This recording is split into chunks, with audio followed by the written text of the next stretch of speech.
predominant period of 15 seconds building.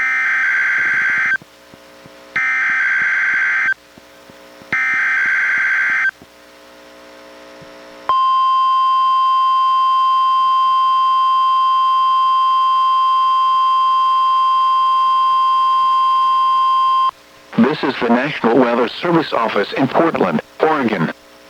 The preceding was a test of NWR weather radio's warning alarm.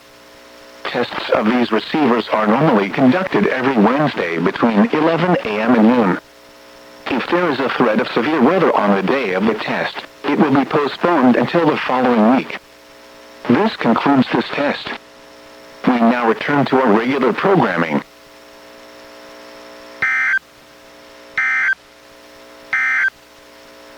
Washington Coastal Marine Forecast for the coastal waters